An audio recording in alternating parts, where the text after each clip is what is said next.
I lost $300,000 in a matter of less than 6 months.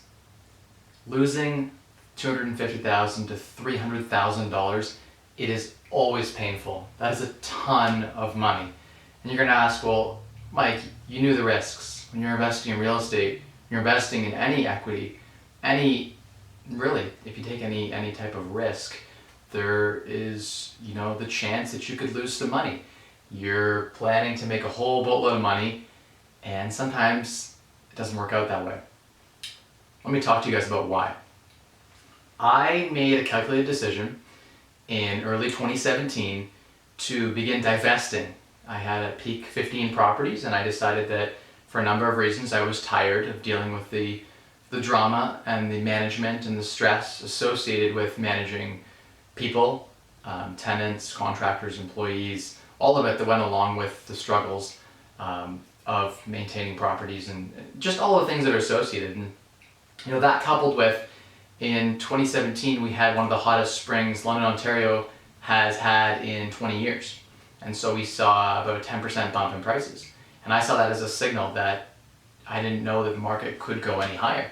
And I didn't have a crystal ball. And growing up relatively poor, I didn't really come from anything. The amount of money I built through mostly frugality and saving, but most of that money had doubled now in real estate. So let's say I had saved $500 or $600, that was now double.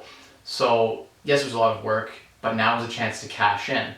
And the price of housing in London used to be relatively flat. If you go back historically, it was relatively flat, 2%, 3% appreciation. We had a big jump right about here in 2017. I decided to begin selling my properties.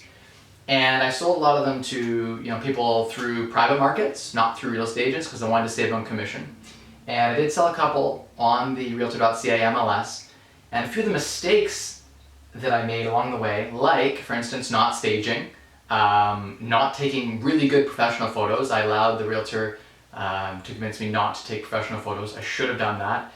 And I sold several of my properties. And the market was cool in the summer and the fall, as it normally is. Cyclically speaking, the spring is the best time to sell.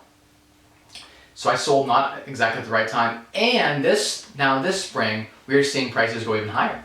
Another 10% jump roughly in a lot of my properties. And it dawned on me in, around December, January, and now we're in the spring, but December, January 2018. And I'm seeing a house that I just sold in September on the MLS to someone with nicer photography. They just took nicer pictures, did nothing to the property. They literally, I renovated the property top to bottom. It was mint. They hadn't done a thing to it. They relisted it for $80,000 more than I sold it to them for. And that hurts. In a matter of 3 or 4 months to see 80 or 90,000 on one property. And then this happened again and again. And it hurt. And if you add it all up, I lost $300,000 in opportunity cost. Now I didn't really lose any money. That was a bit of a overstatement, or a bit of a clickbaity type of thing for me to say. But I lost it in that if I had held my properties, I'd be $300,000 richer than I am today. And that's because of opportunity cost. I took a calculated risk, I guess, by selling my properties and locking in my profits. I wanted to lock in those gains to make them feel real. At the end of the day, I locked in potentially too early. But I want to share with you guys the learning lesson here. And one is that no matter what happens, you can never time the market. It's impossible for us to know the future appreciation of a property, of a market. We cannot control variables like how the market will respond. We can try and predict the factors, but we shouldn't buy or sell based on what we think the future price of the property will be based on factors out of our control. We can sell or buy based on factors we can control. So can we renovate the property and make it nicer? Do other comps in the area that are better priced than this property? Maybe there's an immediate upside, but it's impossible to make those decisions. So what did I do wrong? Bad marketing. I chose to sell some properties privately, and I probably could have gotten more if I'd listed on the MLS with the right realtor, the right pictures. That would have been key. Second is bad timing. I sold in the summer when most people are away on holiday, and I sold in the fall when no one wants to really buy properties. Things don't pick up typically till January, February in my market. So I made a mistake of selling too early. I was afraid the market might crash. Given interest rates were rising, I thought there was a good chance that things could cool off with the new mortgage stress test that was coming into effect in January. And I thought now was the best time to lock in those gains. That also said, I was a bit biased by some emotional things happening with my portfolio. At the end of the day, here's where the market is today. Do I know where it's going to go? Could it go up? Could it go sideways? Could it go down? Yes, we don't know. At the end of the day, I lost $300,000 in opportunity cost.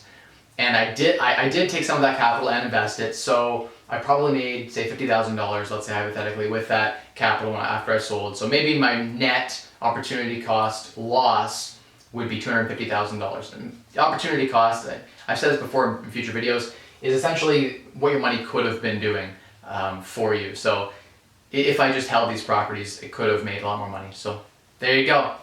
You not only take gains in real estate, but you can also take losses. And that is why it is so, so important. I'm going to keep saying this again and again for people who are new to watch this. Buy for cash flow. Buy as an arbitrage. Don't buy for speculation. There's 3 ways you can buy for real estate. Do not buy for speculation. Buy as an arbitrager, buy below market value, buy where there's a renovation play. An arbitrager can make money in a flat market, they can make money in a down market. Speculator always loses in those markets.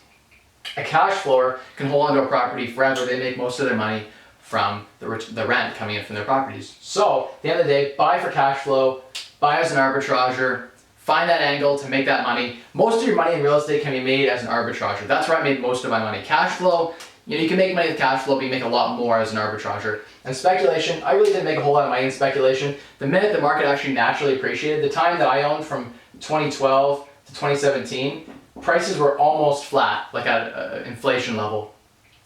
And then there was a huge spike, and I sold just before actually the spike was realized. So I maybe made 5 or 10% in speculation, but I wasn't planning on it. It was just kind of a bonus. I was never investing for speculation. So there you go. Because I'm not a speculative investor, I lost potentially $300,000. But if the market had gone down, I would be singing my own praises right now. So you cannot time the market.